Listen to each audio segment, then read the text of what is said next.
Hi everyone, this is Gavin from Gavin's Gadgets. Hope you guys are keeping well. These are the new Sennheiser HD599 headphones, and these are quite a decent pair of headphones. I'm going to compare them to the HD599, the HiFiMan HE400i, and just as a completely sort of double the price ish, also the HiFiMan Sundara, and ultimately tell you should you buy these. So let's go check these out in more details. First of all, you can see they have an adjustable band like so. They have the traditional 2.5 Sennheiser plug, and these come with a really long 3-meter cable that always gets twisted. It's terminated at 6.3. And then they have in the box this 6.3 to 3.5. I wish this was a shorter cable. They had a separate cable which was terminated at 3.5. So what they really are saying is plug these into an amplifier. So that's the first thing you need. In terms of specifications, just to give you an idea, these are 120 ohms, a frequency response between 6 Hz to 38 kHz, and their sensitivity is 110, so they're pretty good on the sensitivity front, but you do need an amplifier to drive these. In terms of adjustments, say they move out, so you can have quite a big head, like so. You've got some rotation here, and they move in, and if I put them on, you'll see the cable goes in just one side only, and there we go. There is a bit more clamp force and some, I think, tiny bit more clamp force than some than the 599.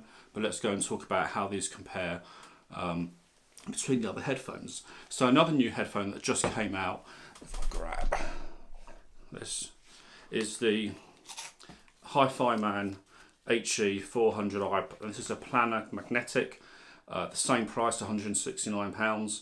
You can see these are heavier, these are much lighter, but these still feel comfortable on the head. I'll just show you what they look like. And despite their weight, I think they don't clamp as much, so feel more comfortable to wear overall. They do have cables going in to both sides, and nice decent long cable. That's a 3.5. Excellent idea, and terminated terminated at 3.5 with an adapter to go from 3.5 to 6.3. So I prefer the cabling on that. That's how they look to that. I'll talk about how they sound in a second with all of them.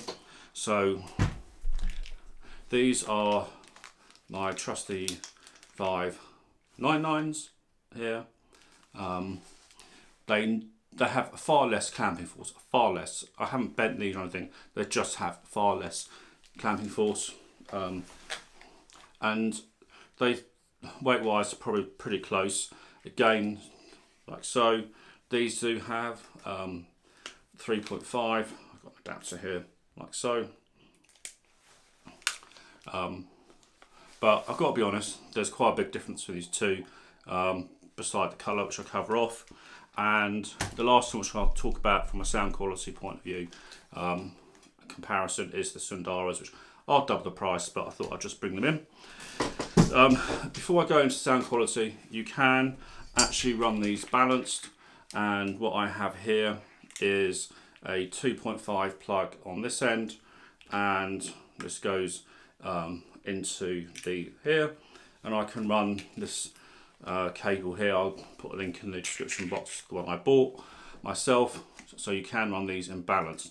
But I do like the cable sound as out straight out the box, the stock cable. I just wish it wasn't this long mess and terminated differently, but you might disagree there.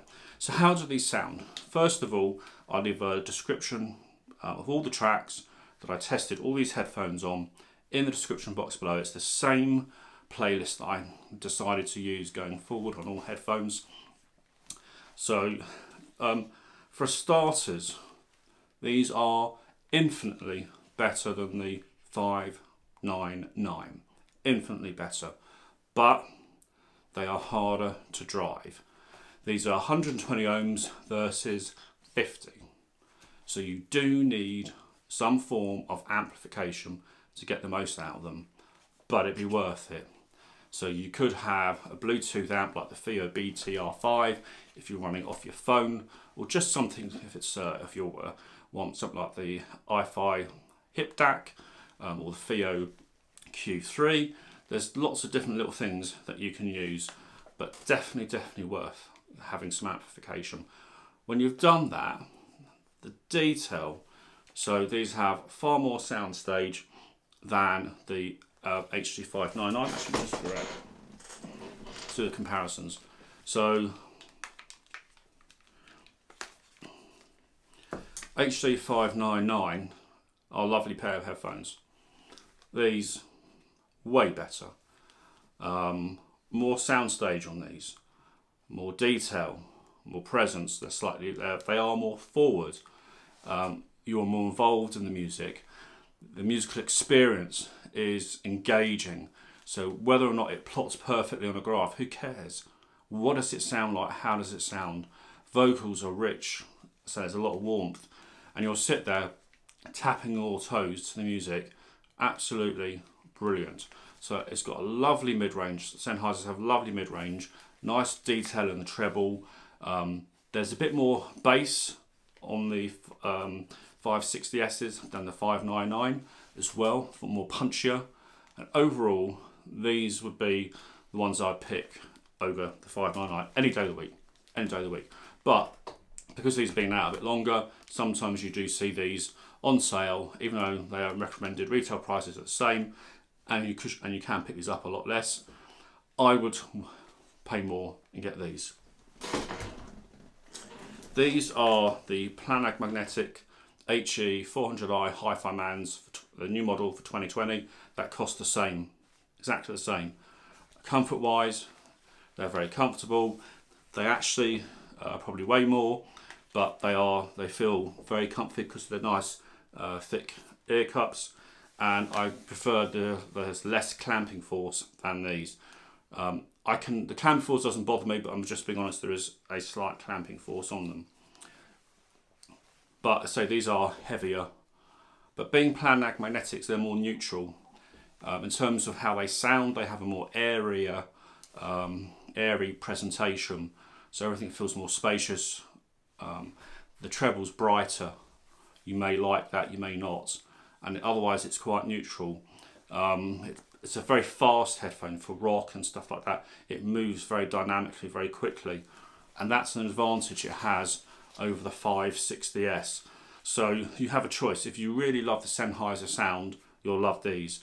If you like the neutral, more Planag Magnetic, faster response, I really like these as well. In fact, I enjoy both. Sometimes you could just spend hours listening to both because they're both really enjoyable.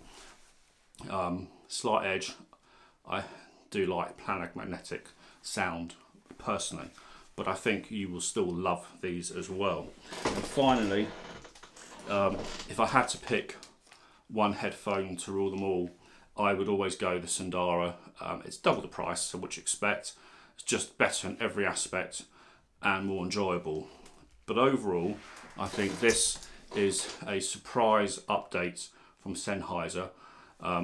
Yes, you can change the cable, especially if using it out of a more portable device, I would.